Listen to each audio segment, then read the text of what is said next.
দল করবে এটা তো আমরা শুনতেছি আজকে 2-3 মাস ধরে, এখনো তারা দলে একটা গঠনতন্ত্র করতে পারে নাই। মানুষ তো প্রথমে চিন্তা করে যে একটা গঠনতন্ত্র হবে, তারা কি কতগুলি মানে খুবই মানে এই টাইপের চমক সৃষ্টিকারী স্লোগান নিয়ে আসছে, আর কিচ্ছু না। এই দলের কোনো রাজনৈতিক আদর্শ কেউ জানে না, ওরা নিজেরাও জানে না। তারা নিজেরাও কয়েকটা শব্দ জানে, এবং এই শব্দগুলি প্রয়োগ কি, এই শব্দগুলি কি অর্থ বহন করে তাও জানে বলে আমার কাছে মনে হয় না। এবং তাদের মধ্যে কিছু কিছু আমার কাছে মনে হয়েছে যে একটা জনবিচ্ছিন্ন একটা ভাব আছে। যেমন আমি একটা এক্সাম্পল দিয়ে বলি, এখানে যারা গিয়েছে, যারা ইয়াং গিয়েছে, ওদের সঙ্গে আলাপ করে দেখেন কি বললো নাহিদ, বলবে আমরা সেকেন্ড রেভলিউশন করবো, সেকেন্ড রিপাবলিক করবো। ওকে ফাইন, জিজ্ঞেস তারপরে আপনার ফলোইং কোশ্চেন, ভাই সেকেন্ড রিপাবলিকটা কি তুমি বুঝো? বুঝে না, কেউ বুঝে না। ওখানে জিজ্ঞাসা করেন যারা ওখানে ছিল তাদের মধ্যে কয়জন লোক সেকেন্ড রিপাবলিক বুঝে? যদি না বোঝা ভালো, ভালো কেন জানেন? না বুঝলে পরে স্লোগানটা দেওয়া যায়, বুঝলেই তো প্রশ্নটা ওঠে, ভাই সেকেন্ড রিপাবলিক কেন? সেকেন্ড রিপাবলিকের কোন বাস্তবতা এই দেশে এই মুহূর্তে আছে? রিপাবলিকটা কখনো হয়েছিল, কিভাবে হয়েছিল, কি গুণগত পরিবর্তন তোমরা করতে চাও? আচ্ছা, এ পর্যন্ত তারা তো 6 মাস ধরে প্রায় আধা ক্ষমতায় আধা রাজপথে আছে, তো তাদের আচার আচরণ কর্মকাণ্ডে কি গুণগত পরিবর্তনটা আপনি দেখছেন? আপনি আমাকে ভাই বুঝান,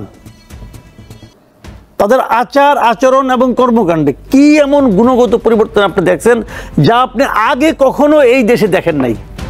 দেখাতে পারবেন? পারবেন না।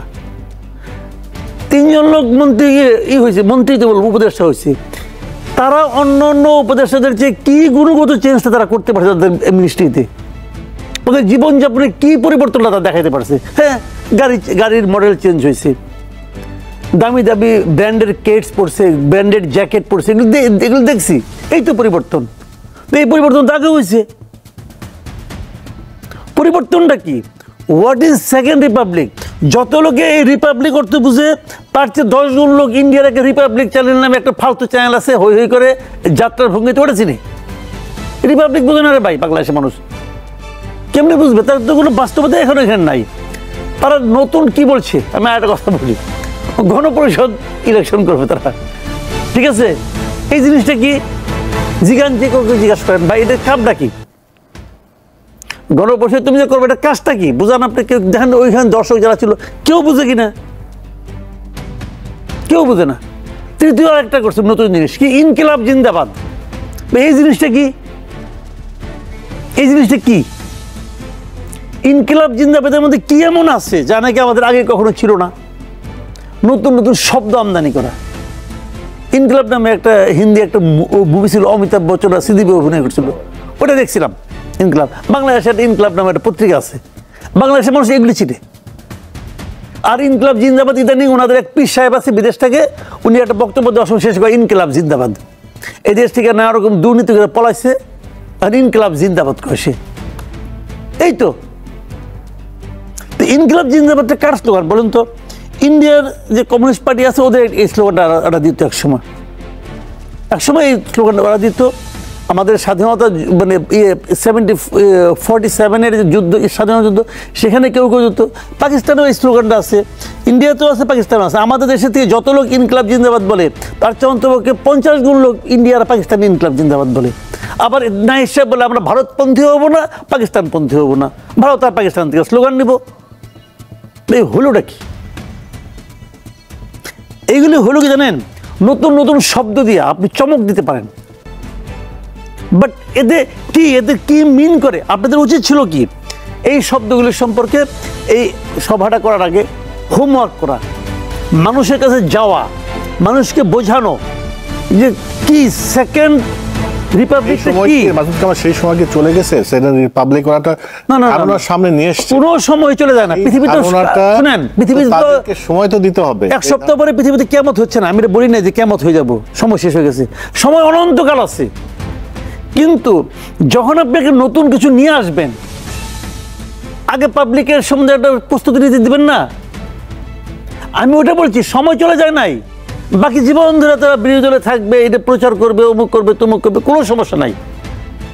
ইলেকশনের পরে দেখবে যে বেলুন চুপসে গেছে, কোনো সমস্যা নাই, তখন আর এটা প্রচারও করতে পারবে না। প্রচারটা এখনই করা উচিত ছিল। গত কয়েকদিন তারা ফেব্রুয়ারি মাসের সেকেন্ড উইকে দল করার কথা ছিল, সেই দল করতে করতে ফেব্রুয়ারি শেষের দিন করলো, লাস্ট ডে অফ ফেব্রুয়ারি করলো। তো এই কটা দিন তারা কী করছে, খালি নেতা কে হবে এটা ঠিক করার চেষ্টা করছে, খালি নেতাটা কে হবে, এবং সেইটাও করতে যে কম্প্রোমাইজের উপর কম্প্রোমাইজ। আহ্বায়ক, সিনিয়র যুগ্ম আহ্বায়ক, জুনিয়র যুগ্ম আহ্বায়ক নাই, সিনিয়র যুগ্ম আহ্বায়ক, সিনিয়র যুগ্ম সচিব, মানে এইগুলি খালি অ্যাকোমোডেট করার জন্য। এবং তারপর যেটা দ্বারা করাইছে এটা হলো গিয়ে 90% ঢাকা ইউনিভার্সিটি, আর বাকিটা অন্য 9%। আমি খুশি হয়েছি, আমি ঢাকা ইউনিভার্সিটির স্টুডেন্ট ছিলাম, এক ধরনের আনন্দ পাইছি যে ঠিক আছে, এই জন্য একটা কোটার দিক দিয়ে আমরা এগিয়ে আছি। আবার এটা কিন্তু কোটা বিরোধী আন্দোলন করছে। তো এইগুলি সব মিলে যেটা হয়েছে, আমাদের দেশের, এই দেশের মাটি, এই দেশের মানুষ, এদেশের যে রাজনীতি, তার সব কিছুর প্রভাব এখানে আছে, নাথিং নিউ। যে ধরনের এই যে সেকেন্ড রিপাবলিক, গণপরিষদ নির্বাচন বা ইনকিলাব জিন্দাবাদের প্রসঙ্গ নিয়ে আপনি বলেছেন, কিন্তু একটি জিনিস মানুষ কিন্তু আমার মনে হয় বুঝতে পেরেছে, সেটা হচ্ছে যে পরিবারতন্ত্রের কথা বলেছে। এরা বলেছে যে কৃষকের ছেলে প্রধানমন্ত্রী হতে পারবে, তাঁতির ছেলে হতে পারবে, এরকম একটা স্বপ্নের কথা তারা বলেছে। সেক্ষেত্রে সেটাকে আপনি এই বার্তাটাকে কিভাবে দেখেন? সাথে বাংলাদেশে পরিবারতন্ত্রের রাজনীতির কি কবর রচিত হতে যাচ্ছে বা হওয়ার সম্ভাবনা আছে কিনা? প্রথমত জিনিসটা হলো যে পরিবারতন্ত্রের বিরুদ্ধে তাদের যে আহ্বান, এটাকে আমি খুবই ইতিবাচকভাবে দেখি। খুবই, আমি মনে করি এটা হওয়া উচিত। মানুষ যদি জানে যে আমাকে সারা জীবন কর্মী হয়েই থাকতে হবে, স্লোগান দিয়েই চলতে হবে, তাহলে সেই রাজনীতিতে মানুষ আসবে কেন? তারও তো আকাঙ্ক্ষা থাকতে পারে। আবার পরিবারতান্ত্রিক কিন্তু অন্য জিনিসও আছে। আরেকটা জিনিস আমি বলি, পরিবারতান্ত্রিক ব্যাপারটা হলো যে বাবার ছেলে হবে, সেই ছেলেই রাজা হবে, সেই প্রধানমন্ত্রী হবে, সেই দলের প্রধান হবে। এটা যে পরিবারতন্ত্র, এটা কি করে? এটা সাধারণ কর্মীকে নিরুৎসাহিত করে, তাকে বলেই দেয় যে তুমি হলে গিয়ে প্রজা আর আমি হলাম গিয়ে রাজা, তোমার দায়িত্ব হলো আমাকে জিন্দাবাদ বলা। তো এটা ঠিক না, এটা গণতন্ত্রের এটা মূল বক্তব্য নয়। আমাদের এখানে আরেকটা পরিবারতান্ত্রিক না, কিন্তু আরেকটা এরকম একটা ঘটনা আছে। সেটা হলো গিয়া, যত দল দেখবেন আপনি, দলের যারা প্রধান হন ওনারা প্রধানের পদ ছাড়তে চান না, কেউ না। দেখেন আমরা যখন স্টুডেন্ট ছিলাম তখন দেখতাম এই রাশেদ খান মেনন, তখন থেকে ওয়ার্কার্স পার্টি মনে হলো যে ওনার একটা প্রত্যেক সম্পত্তি আর কি পাইছে, ওটা উনি জীবনে ছাড়বে না, ওইটা নিয়ে এসে আছে। তো এই পার্টি কীভাবে সম্ভব? এবং একই জিনিস, জাসদ দিকে হাসানুল ইনুর প্রত্যেক সম্পত্তি হয়ে গেছিল, ব্যক্তিগত সম্পত্তিতে পরিণত হয়েছিল। তো এরা কিন্তু কেউ ছাড়ে না, ছাড়ার কোনো ইতিহাস নাই। দিনের পর দিন ইলেকশন করে, ইলেকশনে মিজারেবল রেজাল্ট করে, পথ ছাড়ে না, সেই থাকবে। আবার বিএনপিতে একই জিনিস, আওয়ামী লীগের একই জিনিস, সমস্ত পলিটিক্যাল পার্টিতে।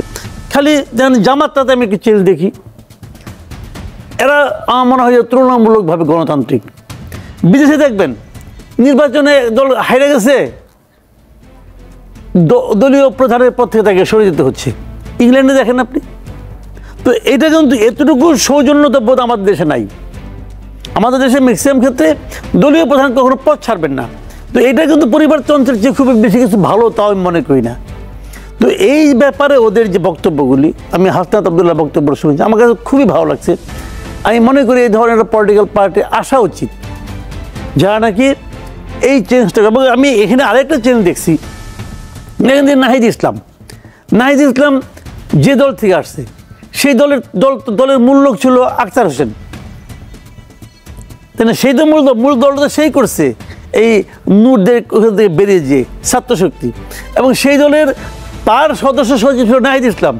এখন নাহিদ ইসলাম হয়ে গেছে দলের প্রধান চেহারা, এবং এটা তো আখতার হোসেন মেনেছে। আবার দেখেন নাগরিক কমিটি যেটা ছিল, সেটার মূল লোক ছিল পাটোয়ারি যখন সিরিয়াল অনেক পিছনে বেড়ে গেছে, কিন্তু পাটোয়ারি কিন্তু নতুন একটা দল করে নাই, সে ওদের সঙ্গে আছে। এই যে মেনে নেওয়ার যে মানসিকতাটা, যে সময়ের প্রয়োজনে কেউ এগিয়ে যাবে, কেউ পিছিয়ে আসবে, এবং এই এগিয়ে যাওয়াটা নিজের ব্যক্তিগত পরাজয় নয়, বরং দলের প্রয়োজনে এটা ভালো, এই যে মেনে নেওয়াটা, এই যে স্পোর্টিং অ্যাটিচিউডটা, আমি এটাকে প্রশংসা করি। খুব ভালো একটা তারা সিদ্ধান্ত নিয়েছে এবং তারা এটা ভালো কাজ করেছে। আমি মনে করি বাংলাদেশের যারা সিনিয়র পলিটিশিয়ান যারা আছেন, যারা অন্য অন্য পার্টিতে আছেন, তাদের এখান থেকে শিক্ষা নেওয়া উচিত যে এই ছোট ছোট ছেলেরা পারছে দেখাইতে, তোমরা তো পারতেছো না। তো এটা এটাকে আমি সাপোর্ট করি। খেয়াল করেছেন আজকে জাতীয় ভোটার দিবস ছিল, হয়তো আপনি খেয়াল করেছেন। ইন্টারেস্টিং হলো যে এই ভোটার দিবসটা ইন্ট্রোডিউস করেছিল যে সরকারকে বিদায় দেওয়া হয়েছে, ফ্যাসিস্ট সরকার, যারা বারবার ভোটার অধিকার হরণ করেছে, তারাই কিন্তু এই দিবসটাকে ইন্ট্রোডিউস করেছেন। এবারকার যে নির্বাচন কমিশন, তারাও এই ভোটার দিবসটা পালন করেছে। তো আমার প্রশ্ন হচ্ছে যে এই যে বিদ্যমান ব্যবস্থা, এখন আমরা যে নতুন পরিস্থিতিতে আছে, এটা অন্তর্বর্তীকালীন সরকার আছে, এখন সামনের দিকে যে নির্বাচনের কথা আমরা শুনছি, সেখানে কি প্রত্যাশা আমরা করতে পারি কিনা যে জনগণ তাদের ভোটটা দিতে পারবে? দেখেন, আমি বললাম তো, এটা আসলে হয় কি জানেন, আমি এই যে নতুন পলিটিক্যাল পার্টিটা হয়েছে না, এদের তো প্রথমে সমালোচনা করলাম, পরে প্রশংসাও করলাম। এদের মধ্যে প্রশংসার কাজ, একটা মানুষ তো শুনেন, পৃথিবীতে আপনি এমন একটা মাছ খুঁজে বের করতে পারবেন না যার সব খারাপ, আবার এমন একটা মানুষ খুঁজে বের করতে পারবেন না যার সব ভালো। ভালো মন্দ মিলেই কিন্তু মানুষ, যে ভালোটাও বলতে হবে, যেটা মন্দ লাগছে সেটাও বলতে হবে। তো ইয়াংদের একটা ভালো দিকে জানেন, তারা নতুন নতুন সিদ্ধান্ত নিতে পারে, বুড়ারা পায় না, বৃদ্ধরা কোনো এক্সপেরিমেন্টে যেতে পারে না। এই ইয়াংরাই অনেক নতুন নতুন সিদ্ধান্ত নিচ্ছে, কিন্তু আমি এটাকে সাপোর্ট করি। ইলেকশন কমিশনে কতগুলি অথর্ব লোককে বসে রাখা হয়েছে, একদম অথর্ব, এবং এটা আমাদের ইলেকশন কমিশনের ফরম্যাটটা এরকম। 5 বছর 10 বছর 15 বছর আগে যারা রিটায়ারমেন্টে গেছে, যাদের নাকি আর কোনো দেওয়ার ক্ষমতা নাই বলে সরকার তাদেরকে বিদায় করে দিচ্ছে, একটা রিটায়ারমেন্টে দেয় কেন? ভাই, তুমি আর কিছু এই গভর্নমেন্টকে দিতে পারবা না, অতএব বাড়ি যাও, যে ঘুমাও। সেই ঘুমন্ত লোকটা ডাইকে আইন আপনি দিয়েছেন, হলো সবচেয়ে গুরুত্বপূর্ণ দায়িত্বটা। এটা হলো টোটাল যে আপনার কনসেপশন, ফিলোসফি, তার এগেনস্টে যায়। এই বৃদ্ধ লোকগুলি এখন হাসিনা আমলে যেটা করছিল, সে জাতীয় ভোটার, আচ্ছা জাতীয় ভোটার দিবস পালন করলে কি ভোটাররা খুশি হয়?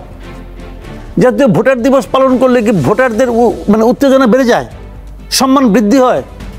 কি এক ভোটে তারা আয়োজন করতেছে, বাংলাদেশের 1 কোটি লোক বিদেশ থাকে, 1 কোটি লোক। আপনি একটা ইলেকশন করবেন, 1 কোটি লোকের মতামতের কোনো মূল্য নাই এই দেশে? তাদেরকে ভোটের মধ্যে আনতে পারছে? আজকে ভোটারের তালিকা করছে, আজকে ধরেন আজকে পর্যন্ত তালিকাগুলো তারা, এটা কি মাস? ফেব্রুয়ারি মাস। যদি ইলেকশন যদি আগামী বছর ফেব্রুয়ারিতে হয়, তাহলে এই 1 বছরে যত লোক বয়স 18 হবে তারা কেউ ভোট দিতে পারবে না, তাদেরকে আরো 5 বছর ওয়েট করতে হবে। Is it A scientific system? এই চেঞ্জটা করার সাহসও নাই, যোগ্যতাও নাই, এই জ্ঞানও নাই এই অথর্বদের। এবং সরকারগুলো যারা আসে তারা এভাবেই চিন্তা করে, এর বাইরে তারা চিন্তা করতে পারে না। ডক্টর ইউনূসের পক্ষে চিন্তা করা সম্ভব না, কারণ উনিও 80-র উপরে বয়স, ওনার পারবে না। উনি একসময় ইয়াং ছিলেন, ওই সাফল্য দিয়ে আজকে একটা মাপলে হবে না। একটা আপনি 10 আর 12 যোগ করতে দিলেন, একসময় অঙ্কের লেটার পাইছিল, সে যদি এটাকে 21 বলে তাহলে হবে না অঙ্ক। বয়সের কারণে 21 বলতে পারে অনেকে, সমস্যাটা এখানে। আপনি আমাকে বলেন, তারা তো ভোটারটাই ঠিক করতে পারছে না। তাহলে আপনার পরামর্শটা কি? আমার পরামর্শ, যে সমস্যাগুলো সমাধান করতে হবে। সারা দুনিয়ার লোক ভোট দেয় না, আমেরিকার অনেক সিটিজেন বাংলাদেশে ভোট দেয় না। এরা পারবে না, তাহলে এদেরকে বাদ দিয়ে নতুন ইয়াং জেনারেশন যারা পারবে তাদেরকে আনতে হবে। আমি তো প্রবলেমগুলো দেখাই দিলাম আপনাকে, প্রবলেমগুলো সলভ করুক, সলভ করে দেখাক। এদেরকে বলবে কি এখন আর সময় কোথায়, তো এই কদিন কি করে আঙুল চুষছেন বসে বসে, পারলেন না কেন? সারা দুনিয়ার লোক বিদেশ থেকে ভোট দিচ্ছে। আজকালকার দিনে বিদেশে বসে আপনি বাংলাদেশের ব্যাংক অ্যাকাউন্ট কি করতে পারেন, অপারেট করতে পারেন, ভোট দিতে পারেন না কেন? ব্যবস্থা করেন না কেন? আপনি ব্যবস্থা করেন। ভাই, একজন লোকের মনে করেন তার আইডি কার্ড, তার আপনাকে ন্যাশনাল কার্ড দিচ্ছে, আইডি কার্ড দিচ্ছে, তো সিম্পল। যখন ভোট হবে সেই দিন যাদের বয়স 18 হবে সেই ভোট দেওয়ার যোগ্য। সিস্টেমটা ক্রিয়েট করে অটোমেটিক্যালি হবে, সিস্টেম অটোমেটিক্যালি তো হয়, অটোমেটিক্যালি হবে। সে তার আইডি কার্ড নিয়ে যাবে, ওখানে পাঞ্চ করবে, পাঞ্চ করলে বলবে আপনার বয়স হয় নাই, ভোট দিতে পারবেন না।